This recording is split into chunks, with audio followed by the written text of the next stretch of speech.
नमस्कार, मैं हूं बिलाल मलिक और आप देख रहे हैं मेरे साथ खबर उत्तराखंड। खबर उत्तराखंड में सबसे पहले बात करेंगे हरिद्वार की। हरिद्वार में मुख्यमंत्री त्रिवेंद्र सिंह रावत बैरागी कैंप पहुंचे, जहां पर उन्होंने तीनों वैष्णव अखाड़ों के श्री महंत से कुंभ मेला कार्य को लेकर बातचीत की। वहीं वैष्णव अखाड़ों के संतों ने यहां पर मूलभूत सुविधाओं की मांग को लेकर मुख्यमंत्री त्रिवेंद्र सिंह रावत को ज्ञापन सौंपा। साथ ही जल्द से जल्द वैष्णव अखाड़ों के संतों के लिए मूलभूत सुविधाएं प्रदान करने की मांग की है। आपको बता दें कि श्रीमंत राजेंद्र दास महाराज ने कहा है कि कुंभ मेला शुरू हो चुका है। जल्द ही बैरागी संप्रदाय के यहां पर खालसे और साथ ही संत बड़ी संख्या में हरिद्वार आगमन करेंगे।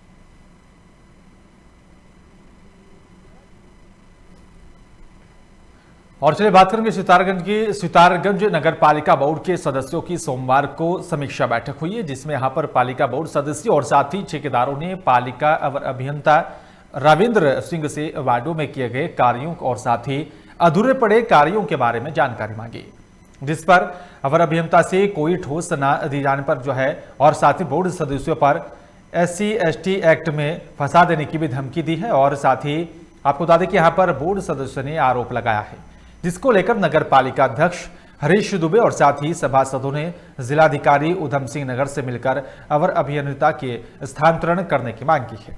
उन्होंने कहा है कि नगर पालिका के बोर्ड का यहां पर जब से गठन हुआ है तब से लेकर कई बार बोर्ड सदस्यों ने यहां पर पहले भी अवर अभियंता के स्थानांतरण को लेकर कई प्रस्ताव पारित कर शासन प्रशासन को लिखित में भेजे, पर इसके बाद भी अवर अभियंता का स्थानांतरण नहीं हुआ है, जिसके बाद उनकी मांग है कि अवर अभियंता का किसी दूसरी नगर पालिका में स्थानांतरण कर दिया जाए, नहीं तो पालिका अध्यक्ष सहित सभी सभासद जिला अधिकारी के समक्ष इस्तीफा देने को बाध्य होंगे।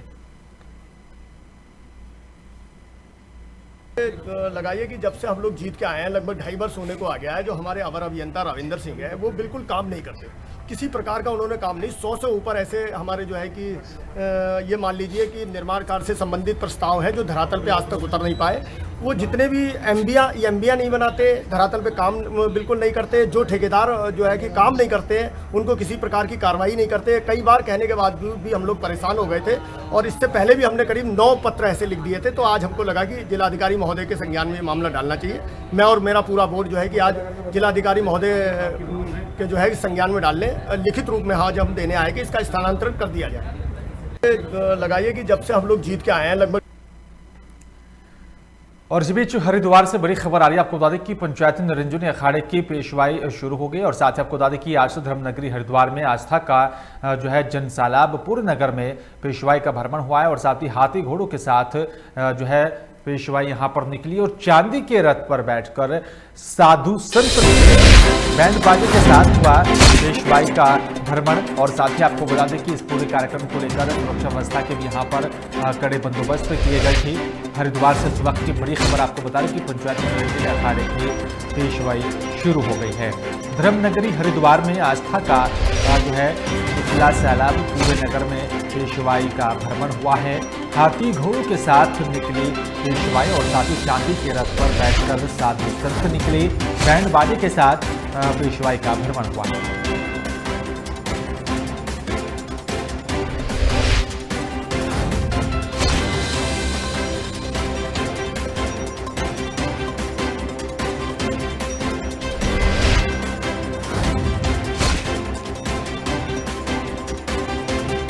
बैंड बाजी के साथ पेशवाई का यहाँ पर भ्रमण हुआ है और साथ ही आपको बता दें कि काफ़ी संख्या में यहाँ पर भक्त शामिल हुए और साथ ही आपको बता दें कि साधु संतों ने चांदी के रथ पर सवार होकर भ्रमण किया। पंचायती अखाड़े के संत इसमें शामिल हुए। धर्मनगरी हरिद्वार में आस्था का जन सैलाब देखा गया है।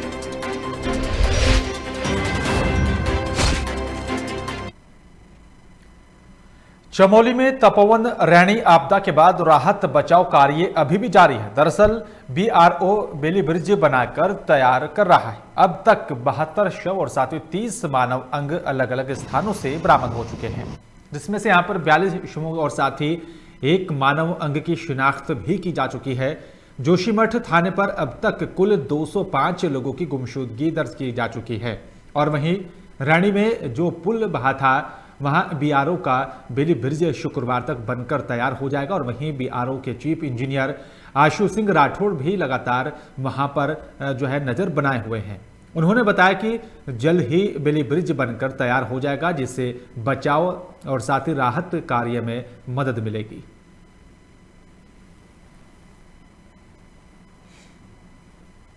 फरवरी को ये आपदा आई थी और उसके बाद में दिन रात बीआरओ यहाँ पर काम कर रहा था। आज मंगलवार का दिन है। हमने 25 फरवरी को ब्रिज लॉन्चिंग का काम शुरू किया था बुधवार के दिन, और आज 2 मार्च को मंगलवार के दिन दोनों सिरे मिल गए हैं। अभी ब्रिज बहुत ही सेफर साइड में है और अभी 3-4 दिन के अंदर ये ब्रिज यातायात के लिए खोल दिया जाएगा। बद्री विशाल की कृपा रही, आलमाइट की कृपा रही। जय बद्री विशाल। उत्तराखंड के रामनगर में कोरोना की 26 रिपोर्ट पॉजिटिव आने से पूरे क्षेत्र में सनसनी फैल गई है। और साथ ही आपको बता दें कि रामनगर में 75 लोगों की कोरोना जांच हुई थी, जिसमें यहां पर 26 पॉजिटिव पाए गए। और वहीं एक दिन में यहां पर 26 से भी ज्यादा लोगों की कोरोना पॉजिटिव रिपोर्ट सामने आने से लोगों में एक बार फिर से कोरोना को लेकर डर का माहौल बना हुआ है। वहीं मामले को लेकर जानकारी देते हुए नोडल अधिकारी प्रशांत कौशिक ने बताया कि 75 से भी ज्यादा लोगों की रैपिड टेस्टिंग की गई थी, जिसमें से यहां पर 26 लोगों की रिपोर्ट कोरोना पॉजिटिव पाई गई है। और वे इसमें 25 युवक हैं और जो कि आर्मी भर्ती के लिए जा रहे थे, और साथ ही एक महिला भी शामिल है।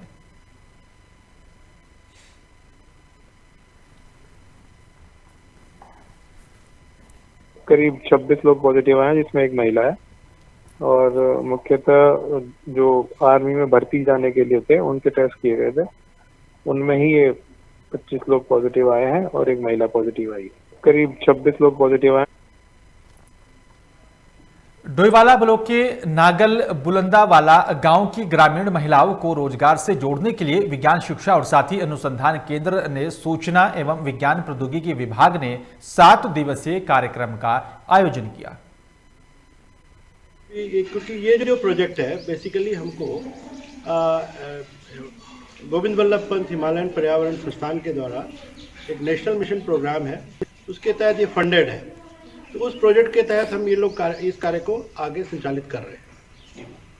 सर, मेरा नाम काजल है और यहाँ बांस एवं जंगल उत्पादक एवं मूल्यवर्धन कार्यक्रम चल रहा है।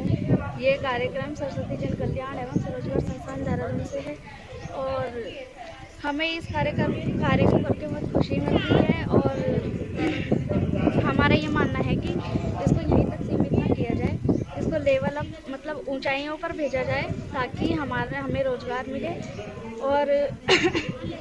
और सर, हम ये चाहते हैं कि हम सारी महिलाएं इकट्ठे होकर इस कार्यक्रम को आगे बढ़ाएं, क्योंकि ये कार्यक्रम हमारा प्रकृति से जुड़ा हुआ है। जो ये राष्ट्रीय हिमालयन अध्ययन मिशन है, इसके तहत जो हमारे संस्थान का और भारत सरकार का प्रयास है वो ये है कि हमारे पास जो रिसर्च बेस्ड इंफॉर्मेशन है उसको आधार बना के लोगों की आर्थिकी का विकास किया जाए। और उसमें जो आज आप यहाँ पे प्रोडक्ट देख रहे हैं इस प्रशिक्षण कार्यशाला में जो बनाए गए हैं वो महिलाओं के द्वारा बनाए गए हैं। और जो हमारे साथी यूसर की टीम इसके साथ जुड़ी हुई है, तो वो लोग अध्ययन करके ये पता करते हैं कि कहाँ पे इसका रॉ मटेरियल अवेलेबल है, और साथ में इन महिलाओं को इसका प्रशिक्षण देके इनको इतना हुनरमंद बनाया जाता है कि उस रॉ मटेरियल को यूज़ करके ये अपनी आर्थिकी के साथ जोड़ सके। और हमें लगता है कि ये इस तरीके के कार्यक्रम वास्तविक धरातल से जुड़े हुए कार्यक्रम हैं, जो कि निश्चित तौर पे महिलाओं को उनके सशक्तिकरण की ओर एक अच्छा कदम होगा। उत्तराखंड पुलिस की एसडीआरएफ मॉनिटरिंग टीम रैणी गांव के ऊपर हिमालय क्षेत्र में बनी झील के बारे में विस्तृत जानकारी जुटाने पैदल मार्गों से जल भराव क्षेत्र को रवाना हुई है, जहां पर एसडीआरएफ की टीम झील की स्थिति जानने, पानी और साथ ही मिट्टी बर्फ के नमूने लेने के साथ यहां पर फ्लड के पानी के नमूने लेने जल भराव क्षेत्र में सबसे पहले पहुंची है। और साथ ही आपको बता दें कि यहां पर 14 घंटे के लंबे और साथ ही दुर्गम सफर को पार कर टीम यहां पर पहुंची। वहीं टीम ने पानी के प्रेशर को भी कम करने के लिए झील के मुहाने को भी आइस एक्स के माध्यम से खोला गया है।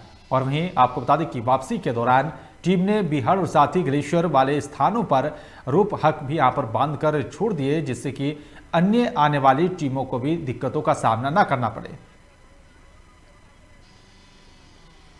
वैज्ञानिकों को साथ में लेकर के वहाँ कार्य करना शुरू किया और उसके बाद हमने जब उसको देखा तो वहाँ बहुत बड़े बड़े पेड़ लगे हुए थे जो पानी को नीचे आने में अवरोध कर रहे थे। तो मुहाना उसका बहुत कम था, 8 से 10 फीट ही था लगभग। तो उसके बाद उच्च अधिकारियों के द्वारा हमारे DIG मैम और सेनानायक महोदय का हमें निर्देशन मिलते रहा, तो हमारे द्वारा कार्य किया गया। हमने उसको 10 दिन के अंदर वहाँ के लोकल पोर्टर लगाए और स्वयं भी कार्य करते हुए हमने वहाँ पर उसकी जो मुहाना था, निकास था उसका, उसको 10 फीट से लेकर के 90 फीट तक कर दिया। डोईवाला में नंदप्रयाग घाट मोटर मार्ग चौड़ीकरण की मांग को लेकर गैरसैंण के भराड़ी सैन में विधानसभा सत्र के दौरान प्रदर्शन कर जा रहे यहां पर आंदोलनकारियों पर लाठीचार्ज से भी राज्य में लोग गुस्से में हैं। तो वहीं राजनीतिक पार्टियों ने भी भराड़ी सैन में यहां पर हुए लाठीचार्ज की निंदा करते हुए पूरे प्रकरण की जांच कर दोषियों को सजा देने की मांग की है। डोईवाला में आम आदमी पार्टी के भी संगठन मंत्री अशोक सेमवाल के नेतृत्व में दर्जनों आप कार्यकर्ताओं ने बीजेपी सरकार के साथ ही पुलिस का पुतला भी जलाकर विरोध प्रदर्शन किया था और कहा है कि सड़क की मांग को लेकर प्रदर्शन कर रहे आंदोलन को यहां पर उकसाकर पानी की बौछार की गई और साथ ही फिर महिलाओं पर लाठीचार्ज कर सरकार ने तानाशाही रवैया अपनाया है, उसे बर्दाश्त नहीं किया जाएगा। सरकार का पुतला इसलिए फूंका है कि एक जो है जन आंदोलन चल रहा था कई दिनों से, आपको भी पता है, मीडिया को पता है, और ये जन आंदोलन जो है इसको जो है इस तरह से लाठीचार्ज जो कर दिया गया है, जो कि एक निंदनीय घटना है उत्तराखंड के अंदर। तो ये शांति से आंदोलन कर रहे लोग और उसे तो मिलने के लिए जा रहे थे, क्योंकि 2 बार 2 मुख्यमंत्री जो है वादा कर चुके थे कि जो है उत्तराखंड में जो है ये सड़क बननी चाहिए, तो इसका चौड़ीकरण होना चाहिए। उसको बहुत साल हो गए थे और वो करने के लिए सरकार को वो करने के लिए चिताने के लिए एक शांतिपूर्ण ढंग से जा रहे थे और उस तरह जो है उसको जो है उकसाया गया और उस तरह से जो काम कराया गया, उस पर लाठीचार्ज जो किया गया, उसमें हमारी बहुत सारी महिलाएं भी हैं और महिलाओं का ये अपमान जो है कोई भी नहीं सहेगा। उत्तराखंड के अंदर तो बिल्कुल भी नहीं सहेगा, क्योंकि उत्तराखंड तो मातृभूमि का बहुत बड़ा योगदान रहा। सितारगंज में मंगलवार को खूब सिंह विकल ने यहां पर बीजेपी अल्पसंख्यक मोर्चा कार्यकर्ताओं ने पूर्वोत्तर रेलवे बोर्ड के सदस्य का स्वागत किया और वहीं वार्ड संख्या 4 में बीजेपी नेता इम्तियाज अंसारी की आवास पर अल्पसंख्यक मोर्चे के कार्यकर्ताओं की बैठक हुई। बैठक को बतौर मुख्य अतिथि के रूप में संबोधित करते हुए बीजेपी प्रदेश कार्यकारिणी सदस्य एवं पूर्वोत्तर रेलवे के ZRUCC सदस्य खूब सिंह विकल ने कहा है कि अल्पसंख्यक समाज के बीच बीजेपी को लेकर जो भ्रम था अब वो दूर हो चुका है और यही वजह है कि यहां पर आज अल्पसंख्यक समाज तेजी से बीजेपी में शामिल हो रहा है और इससे पूर्व रेल मंत्रालय ने भी यहां पर विकल को पूर्वोत्तर रेलवे की ZRUCC का सदस्य बनाए जाने पर खूब सिंह विकल का अल्पसंख्यक मोर्चा ने यहां पर और साथ ही उनके कार्यकर्ताओं ने फूल मालाओं के साथ स्वागत किया।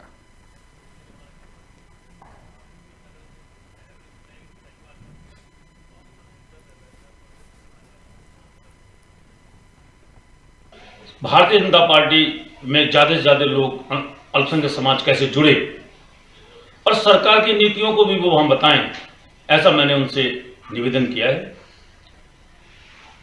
पूर्वोत्तर रेलवे जोनल की जो परामर्शदात्री समिति है उसके सदस्य के नाते कुछ कार्यकर्ताओं ने मुझे कुछ समस्याएं रखी हैं।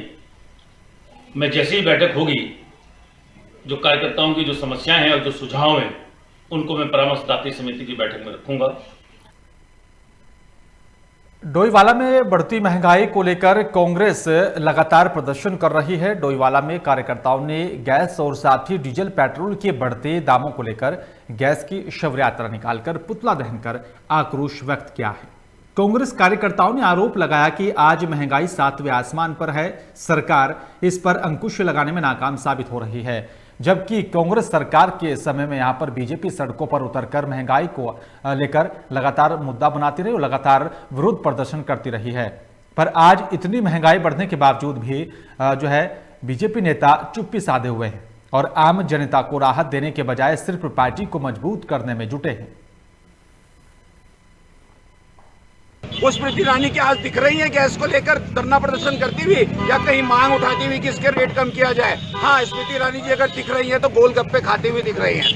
वो कहाँ है केंद्रीय सहायक मंत्री और प्रदेश के जो आज मंत्री पद पर बैठे हैं? वो लोग आके बताएं जनता को, आम जनता को, कि जो उसके साथ कुठाराघात किया जा रहा है। हमारी मांग है, डोईवाला कांग्रेस की मांग है, डोईवाला पंचायत संगठन की युवा एक मुख्य विपक्ष की भूमिका को बखूबी निभा रही है और लगातार हम जनहित के मुद्दों को सड़कों पर जाकर उठा रहे हैं। लेकिन ये जो सरकार इतनी मदमस्त हो रखी है और इतना घमंड इन लोगों को हो गया है कि ये किसी की भी सुनने को तैयार नहीं है। अब वो स्मृति ईरानी क्या आज दिख रही है क्या?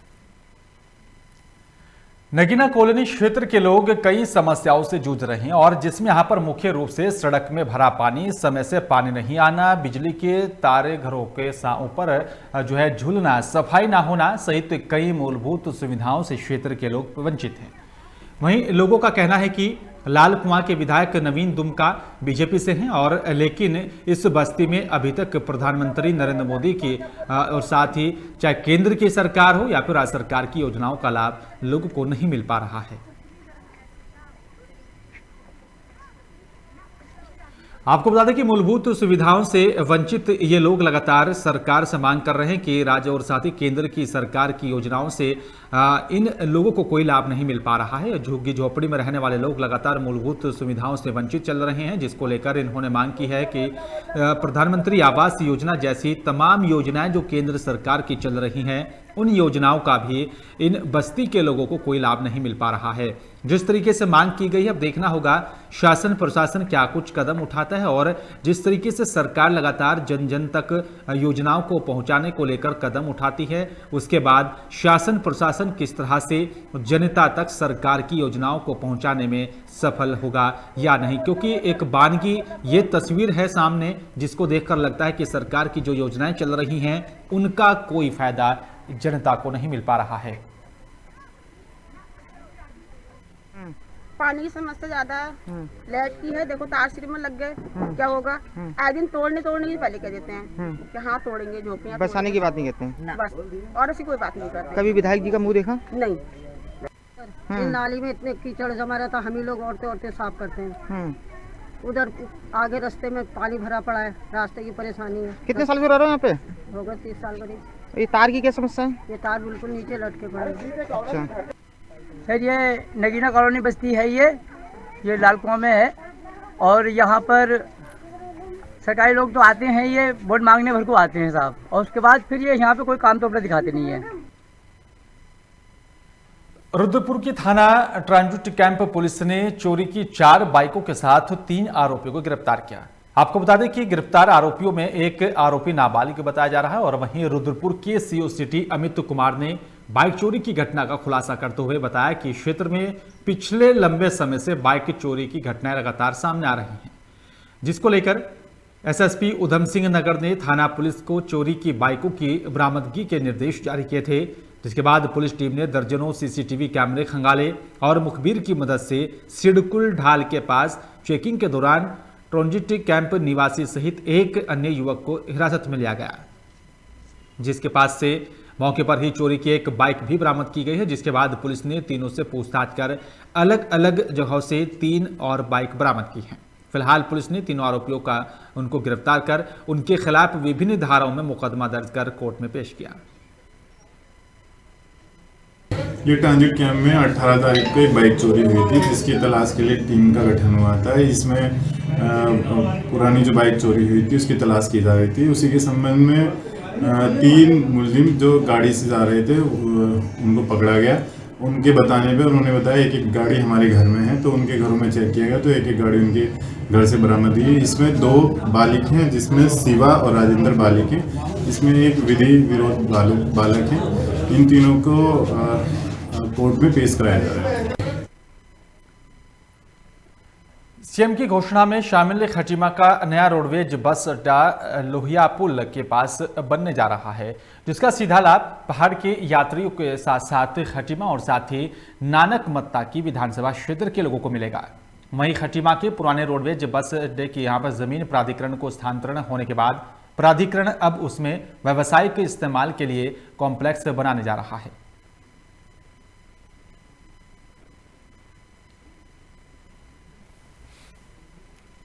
जैसे ही हमारी DPR आती है हम उसमें निविदा आमंत्रित करके निर्माण कार्य शुरू कराएंगे।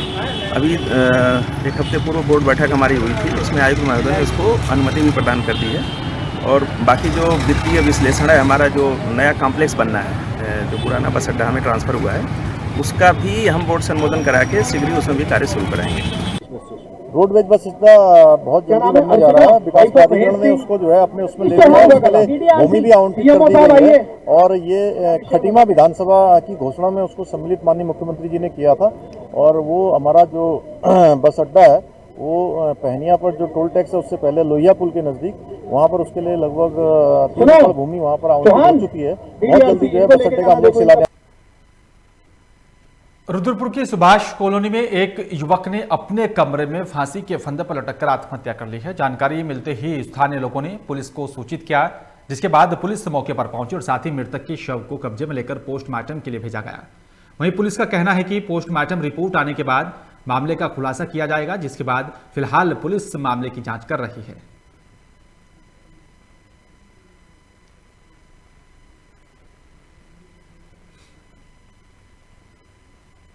कार्रवाई कर रही पुलिस। ये सुभाष कॉलोनी का मामला है। इसमें एक युवक जिसकी उम्र 35 वर्ष के लगभग है, उसके द्वारा सुसाइड किया गया है। दरवाज़ा अंदर से बंद था, तो इसमें पुलिस द्वारा पंचायतनामा भर के पोस्टमार्टम की कार्रवाई की जा रही है। उत्तराखंड के रुद्रपुर से सड़क हादसे की खबर सामने आई है। आपको बता दें कि रुद्रपुर के काशीपुर रोड स्थित गाबा चौक के पास एक ट्रक ने बाइक सवार को टक्कर मार दी, जिसमें बाइक सवार की मौके पर ही मौत हो गई। वहीं हादसा होने के बाद ट्रक चालक मौके से फरार हो गया, जिसके बाद आनन फानन में घटना की जानकारी पुलिस को दी गई और वहीं जानकारी पाकर पुलिस मौके पर पहुंची और ट्रक को कब्जे में लिया और मृतक के शव को पोस्टमार्टम के लिए भेज दिया है, जिसके बाद फिलहाल पुलिस मामले की जांच कर रही है।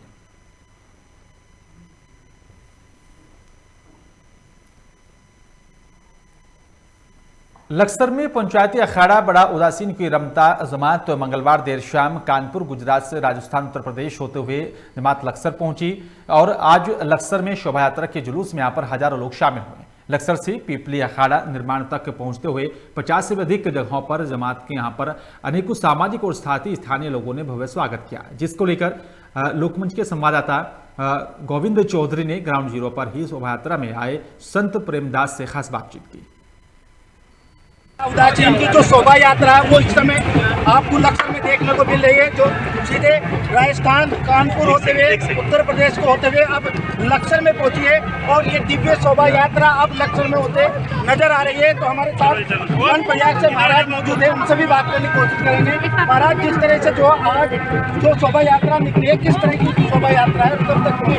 ये हमारा श्री उदासीन पंचायती बड़ा अखाड़ा सत्य पंच परमेश्वर जो हमारे पंच परमेश्वर हैं, हर 12 वर्ष में कुंभ मेला में प्रवेश करते हैं और ग्रामीण अंचलों से होते हुए धर्म ध्वजा फहराते हुए और सनातन धर्म का प्रचार करते हुए ये कुंभ मेला में आगे प्रवेश करने का जिस तरह से जो अब की बार जो सरकार द्वारा कोविड-19 का ध्यान रखते हुए कहा गया है, नियमों का पालन करना होगा, हालांकि कोविड निगेटिव रिपोर्ट लानी होगी, किस तरह से आपको काफ़ी परेशानी हो सकती है? तो सरकार है जैसा कहेगी, हम सब सरकार के साथ हैं और होई सो जो राम रचि राखा आपको कर तर्क बढ़ावई शाखा। इसमें किसी प्रकार का कुछ नहीं, वही होगा जो परमात्मा ने लिख रखा होगा। और हम तो भाई गंगा स्नान, गंगा हमारी प्रथम है और हमारा सनातन धर्म प्रथम है। हम भगवान से प्रार्थना करते हैं कोरोना हमारे देश से भाग जाए और भाग जाएगा। बिल्कुल साफ कहना है महाराज, आपकी बार जो 11वें साल में ये अब की बार जो कुंभ होने जा रहा है, इसके बारे में प्रशासन की किस तरह की तैयारियां रही हैं? प्रशासन किस तरह से जो है आपको सहयोग कर रहा है? तो प्रशासन का सहयोग भी चल रहा है, ऐसा नहीं है। कोरोना के चलते थोड़ा सा विस्मय सबको हुआ था और सरकार भी इसमें किसी प्रकार का ऐसा नहीं है, जैसा जितनी उचित व्यवस्था है वो कर रही है सरकार। और हम तो कहते हैं ज़्यादा से ज़्यादा और करना चाहिए, ताकि जो हमारी आम जनता है, हमारे जो और संत हैं, जो व्यवस्था इन्होंने नहीं करी है और जो अधूरी रह गई है, वो सभी प्रकार की व्यवस्थाएं अभी समय है होना चाहिए। अभी समय है होना चाहिए, साफ तौर से कहना है कौन प्रयाग के महाराज का कि जो व्यवस्था है वो होनी चाहिए। हालांकि कोविड-19 की जो निगेटिव रिपोर्ट 72 घंटे के लिए बताई गई है, उस पर भी कहीं ना कहीं सवाल कहा गया कि प्रशासन का सहयोग करेंगे। अब ये दिव्य शोभा यात्रा यहाँ से लक्सर से होते हुए पीपली गांव पहुंचेगी। लक्सर से लोकमंच के लिए गोविंद चौधरी। मंगलौर के कुरुडी गांव के अपर उप जिलाधिकारी पूर्ण सिंह राणा ने निरीक्षण किया। दरअसल कुरुडी गांव के लोग महीनों से जल भराव की समस्या से परेशान हैं, जिसके चलते ग्रामीणों ने अपर उप जिलाधिकारी पूर्ण सिंह राणा को जल भराव की समस्या से अवगत कराया। और वहीं पूर्ण सिंह राणा तत्काल मौके पर ही पहुंचे और साथ ही ग्रामीणों को समस्या से निजात दिलाने की बात कही है और साथ ही ब्लॉक के अधिकारियों को भी सख्त निर्देश जारी किए।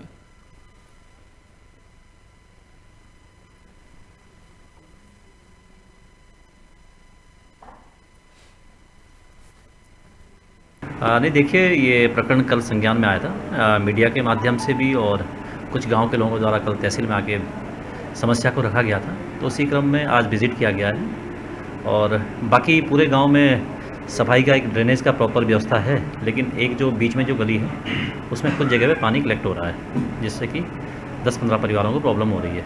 तो इमीडिएटली वीडियो के साथ और ग्राम प्रधान को डायरेक्शन दे दिए गए हैं कि एक तो वहाँ पे जो खाली स्पेस है तो वहाँ पे पंप से पानी की निकासी करवाएं, और कुछ जो डाउन जो रोड का लेवल है इमीडिएटली उसको कल वहाँ पे काम करके उसका लेवल ठीक करें। उत्तराखंड गैरसैंण में सड़क चौड़ीकरण की मांग को लेकर हुए प्रदर्शन के दौरान पुलिस ने लाठीचार्ज किया था और अब इस मामले में मसूरी में आम आदमी पार्टी ने भी कड़ी प्रतिक्रिया व्यक्त करते हुए प्रदर्शन किया और मुख्यमंत्री का पुतला दहन किया।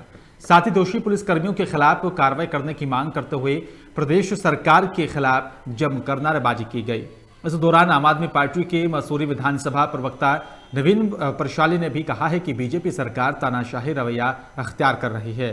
निर्देश ग्रामीणों पर लाठीचार्ज यहां पर किया गया और उन्होंने कहा है कि राज्य आंदोलन के यहां पर दौरान ही जिस प्रकार की बर्बरता मुलायम सिंह सरकार द्वारा बरती गई थी, उसी तरह से बीजेपी आज निहत्थे आंदोलनकारियों पर लाठियां बरसा रही है। उन्होंने कहा है कि बीजेपी ये भूल गई है कि इस राज्य को बनाने में महिलाओं की अग्रिम भूमिका रही है। राज्य की सरकार महिलाओं पर लाठियां बरसा रही है। नवीन प्रशाली ने यहां पर कहा है कि इसका जवाब इस सरकार को 2022 में दिया जाएगा। कल जो घटना उत्तराखंड के इतिहास में ही बड़ी क्रूरतम घटना हुई, जिससे भारतीय जनता पार्टी का तानाशाही चेहरा सामने आया, जो भारतीय जनता पार्टी का शासन चलाने का तरीका है वो पूरा चेहरा उनका सामने आ चुका है। अब उसमें कोई भी शक शोभा नहीं है कि भाई भारतीय जनता पार्टी यहाँ पर क्या कर रही है। आपने देखा हुआ एक छोटी सी मांग, एक हाफ लेन रोड को 1.5 लेन रोड बनाने के लिए पिछले कई दिनों से वहाँ पर ग्रामीण जो हैं धरने पर बैठे हुए थे। सरकार ने उनकी नहीं सुनी, जिला प्रशासन ने उनकी नहीं सुनी। आपके जो वहाँ पर जनप्रतिनिधि थे भारतीय जनता पार्टी के सरकार में थे।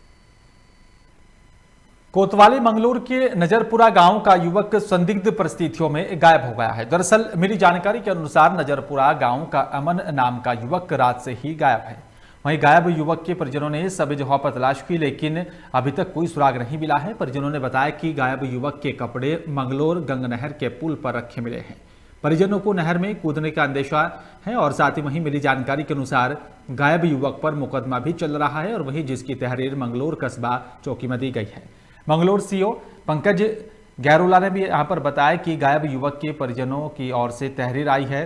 पुलिस गायब युवक की तलाश कर रही है। तो वहीं अब जल पुलिस द्वारा भी यहां पर गंग नहर में गोताखोरों की मदद से गायब युवक की तलाश की जा रही है।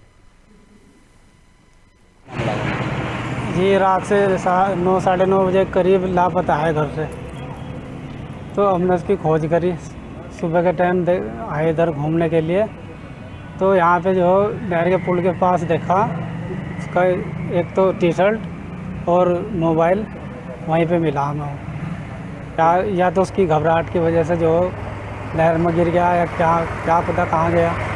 पुलिस क्या कर रही है? पुलिस छानबीन कर रही है। अभी देखो तहरीर दे रखी है वहाँ पे। इस संबंध में वालिद जो है नजरपुरा के, उन्होंने एक थाने में चौकी में तहरीर दी है कि उनका भतीजा अमन कल रात से गायब है। उसके कपड़े और मोबाइल नहर पुल पर रखे हुए मिले हैं। इसकी गुमशुदगी की इनके द्वारा रिपोर्ट तहरीर दी गई है जिस संबंध में। और फिलहाल इस बुलेटिन में मेरे साथ सिर्फ इतना ही। बाकी तमाम खबरों के लिए आप देखते रहिए लोकमंच। नमस्कार।